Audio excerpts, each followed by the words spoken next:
Buenos días, compañeros y compañeras. Un fraternal saludo de la Federación de Enseñanza de Comisiones Obreras de España y nuestro agradecimiento por vuestra amable invitación para compartir con vosotros un momento de reflexión y de debate en este 17 Congreso de Política Educativa de la Confederación de Educadores de Argentina. Quiero comenzar mi intervención situando algunos de los retos a los que nos hemos enfrentado en medio de la crisis pandémica. Como señalaba, la pandemia nos ha colocado ante nuevos retos en el ámbito educativo.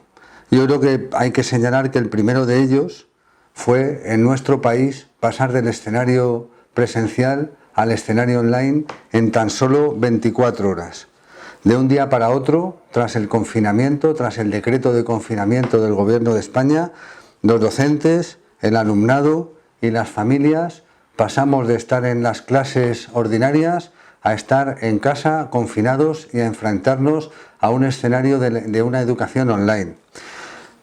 Esto nos ha hecho aprender muchas cosas. Ha habido dificultades que ha habido que soslayar. Los profesores y profesoras, en muchos casos, han ido a las casas de los alumnos a llevarles medios tecnológicos porque no disponían muchos alumnos de medios tecnológicos. Les han prestado los que había en los centros.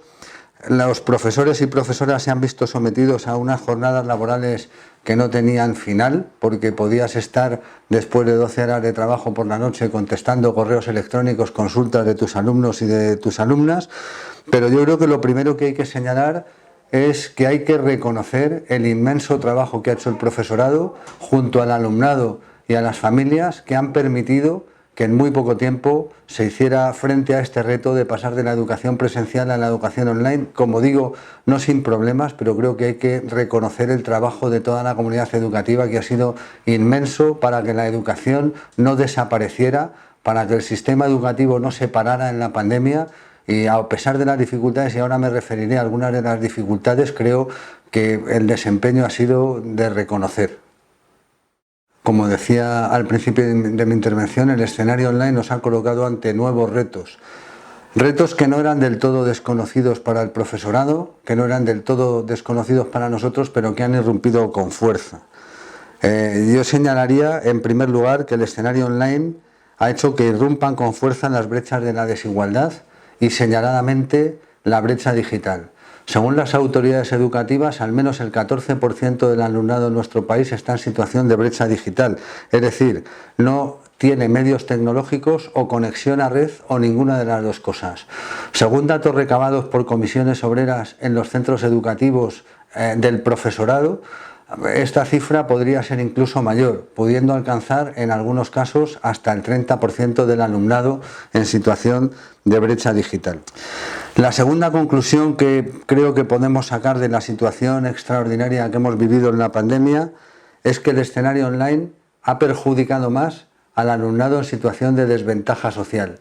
y que, por lo tanto, para el conjunto del alumnado, pero sobre todo para el alumnado en situación de desventaja social, la educación presencial es insustituible. Por eso, haciendo un ejercicio de responsabilidad, desde Comisiones Obreras le pedimos a las autoridades educativas que para el inicio del curso 2020-2021 había que volver a una presencialidad con seguridad, a una presencialidad segura, y desde Comisiones Obreras definimos en un amplio documento cuáles eran las condiciones para esa presencialidad segura. Y creo que también hemos constatado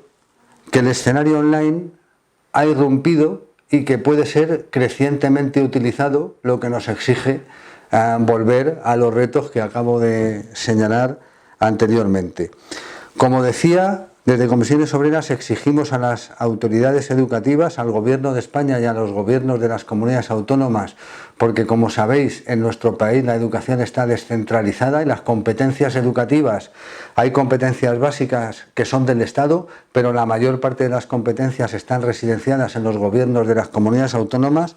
Pedimos tanto al Gobierno de España como al Gobierno de las comunidades autónomas la vuelta a una presencialidad segura, y tasamos lo que eso quería decir.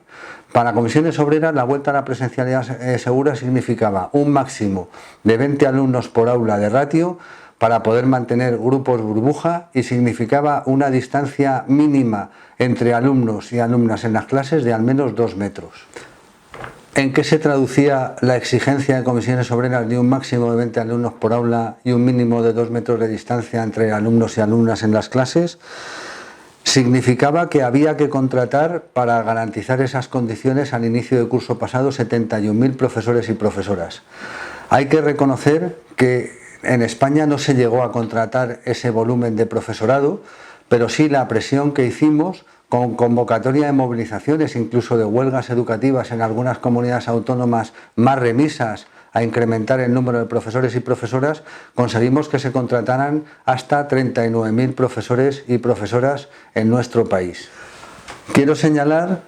que las condiciones generadas han hecho que nuestro país sea uno de los 2 países de Europa, de la Unión Europea, donde el curso no se ha visto confinado en ningún momento, donde los alumnos y alumnas no han estado confinados en ningún momento del curso, y eso es una de las 2 excepciones, insisto, que ha habido en la Unión Europea, lo que yo creo que habla bien de las medidas que se tomaron para garantizar esa presencialidad segura. Hubo algunos centros que tuvieron clases confinadas en algún momento, incluso un número muy pequeño de centros que se vio confinado todo el centro en algún momento, pero hablamos de porcentajes que están en todo caso por debajo del 1% y que por lo tanto son estadísticamente poco relevantes. Hay que reconocer que la presión de las organizaciones sindicales, la presión de la comunidad educativa hizo que se adoptaran medidas, no todas las que pedíamos, pero medidas razonables para que la presencialidad fuera segura, y hay que reconocer que en nuestro país y dentro de un orden lo fue razonablemente. Para este inicio de curso, Comisiones Obreras ha vuelto a reiterar las mismas condiciones que para el inicio de curso pasado, por 2 razones, por razones sanitarias y por razones educativas. Por razones sanitarias porque la pandemia no se ha terminado, porque los niños menores de 12 años no están todavía vacunados ni está prevista su vacunación, porque la variante Delta del virus tiene una alta contagiosidad que es muy superior a la variante que conocimos el curso pasado, y esto sería por razones sanitarias. Pero por razones educativas, y enlazando con lo que he señalado antes, el alumnado en situación de desventaja social ha sufrido especialmente el confinamiento educativo. Tener menos alumnos y alumnas por clase, que posibilita una atención más personalizada, hubiera sido un instrumento impagable para seguir garantizando la equidad y la igualdad de oportunidades. Sin embargo, el Gobierno de España, junto con las administraciones educativas de las comunidades autónomas, de forma concertada, han reducido esos requisitos, han eliminado el máximo de 20 alumnos por aula y han reducido la distancia de 2 metros a 1,5 metros, con lo cual, de los 39.000 profesores que contrataron el curso pasado,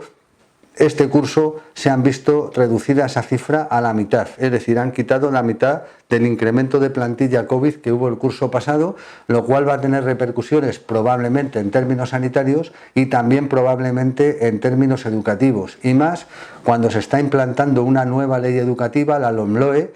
la ley del gobierno de progreso en nuestro país, que apuesta por currículos por competencias, por una educación más personalizada, que va a exigir en todo caso la reducción del número de alumnos por aula, que en nuestro país había crecido como consecuencia de los recortes del Partido Popular, que había permitido incrementar las ratios en todos los niveles educativos de la educación no universitaria hasta en un 10%.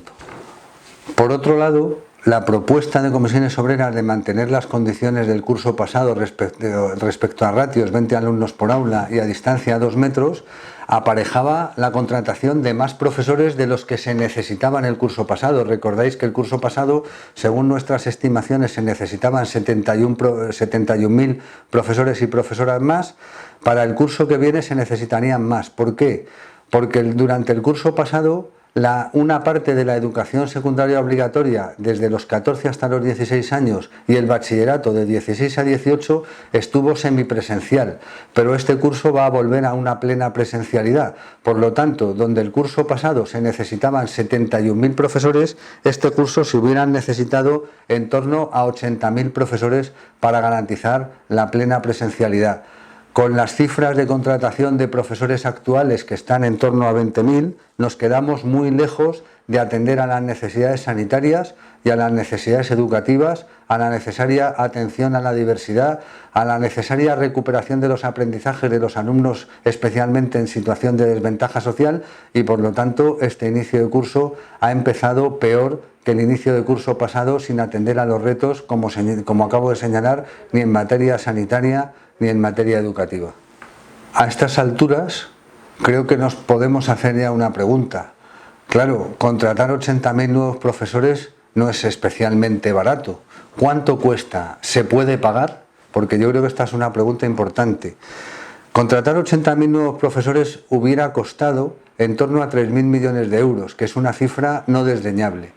Pero quiero recordaros que en nuestro país, como consecuencia, o más bien con la excusa de la crisis económica, se recortó la inversión educativa, que pasó en el año 2009 de estar en el 5,05% del Producto Interior Bruto a un 4,23% en este momento. Esto significa un diferencial de en torno a 9.000 millones de euros. Solo con que se devolvieran al sistema educativo un tercio de lo que se quitó con los recortes, se podría pagar perfectamente las medidas que estamos planteando.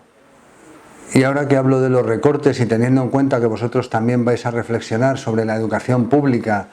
y desde el convencimiento que compartimos todos y todas que la educación pública es la única garantía y la única que vertebra el derecho a la educación, sí quiero hacer referencia a que esos recortes que llevó a cabo especialmente el gobierno anterior de la derecha gravitaron fundamentalmente sobre la escuela pública, y que las políticas educativas que impulsó el gobierno del Partido Popular, el gobierno anterior, el gobierno de la derecha, habían impulsado la privatización. En nuestro país, como en muchos países de América Latina, en nuestro país se está abriendo paso a marchas forzadas la privatización del sistema educativo.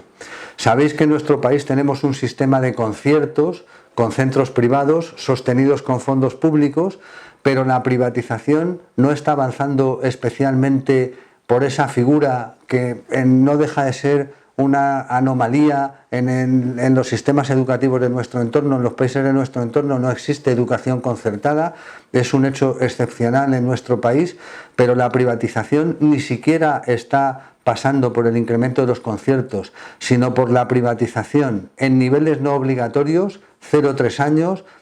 bachillerato, formación profesional, es decir, de 0-3 y de 16 en adelante, en niveles no obligatorios, insisto, y a través de fórmulas que tienen que ver con el cheque escolar. Fórmulas como desgravaciones fiscales a las familias por llevar a sus hijos a centros privados puros y duros, subvenciones, becas y ayudas de diferente formato según las comunidades autónomas de las que hablemos, que están haciendo que la privatización en educación infantil, en bachillerato y en formación profesional avance imparable. Os voy a dar, sin ánimo de aburriros mucho, os voy a dar datos de, por ejemplo, la formación profesional. En este inicio de curso, en septiembre, solo en 2 comunidades autónomas de las más grandes de España, en Madrid y en Cataluña, se han quedado 51.000 alumnos sin plaza en las escuelas públicas de formación profesional, 25.000 en Madrid y 26.000 en Cataluña. Y en lugar de darles los gobiernos de Madrid y de Cataluña una plaza pública de formación profesional a quien la demanda, lo que hacen es subvencionar, a partir, como decía, de desgravaciones fiscales, becas y ayudas de diferente tipo, lo que hacen es subvencionar una parte del coste de la plaza escolar de esos alumnos en centros privados puros y duros. ¿Y hasta qué punto está llegando la privatización de la educación, por ejemplo, en el segmento de la formación profesional? Si tomamos el año 2013 como base 100 y analizamos la evolución de la privatización en formación profesional en ciclos de grado medio de 16 a 18 o de grado superior de 18 a 20 años, los datos serían los siguientes. En formación profesional de grado medio, el diferencial del 2013 al 2020 entre la pública y la privada se habría abierto hasta un diferencial de más 21 puntos en favor de la enseñanza privada. Es decir, la enseñanza privada habría crecido 21 puntos más que la pública. Y si tomamos el ejemplo de los ciclos formativos de grado superior de 16 a 18 años, el diferencial entre 2013 y 2020 se habría abierto hasta los 49 puntos, es decir, la enseñanza privada habría crecido 49 puntos más que la pública, lo que da cuenta de cómo avanza la privatización en nuestro país, como decía, especialmente en la educación no obligatoria. Y remataré la intervención con un ejemplo. Hace poco un diario de tirada nacional publicaba que un fondo de inversión americano había invertido 200 millones de euros en la compra de una serie de centros formativos para entrar en el mercado de la formación profesional, que la conciben como una oportunidad de negocio y que pronto se debilitará como derecho y se reforzará como oportunidad de negocio si no le ponemos remedio. Y más en nuestro país, que va a recibir miles de millones de euros en subvenciones europeas, en fondos europeos, una parte muy importante de los cuales va a ir a educación, y dentro del capítulo de educación, una parte muy importante de esos fondos europeos van a ir a extender la escolarización en el 0-3 y en la formación profesional. De modo que, insisto, hay empresas, hay fondos de inversión posicionándose ya en el mercado educativo, que nunca debería ser un mercado, porque un derecho no puede ser provisto por el mercado, eso ya tenemos experiencias suficientes. Los derechos deben ser provistos por el Estado, por las administraciones públicas y nunca jamás por el mercado. De modo que compartimos la lucha por la calidad de la enseñanza, compartimos la lucha por la mejora de las condiciones laborales y retributivas del profesorado, compartimos la lucha por sistemas educativos equitativos que garanticen la igualdad de oportunidades y la equidad, y compartimos la lucha por la escuela pública, que es la que vertebra y garantiza el derecho a la educación. Muchas gracias, compañeros y compañeras. Buen congreso.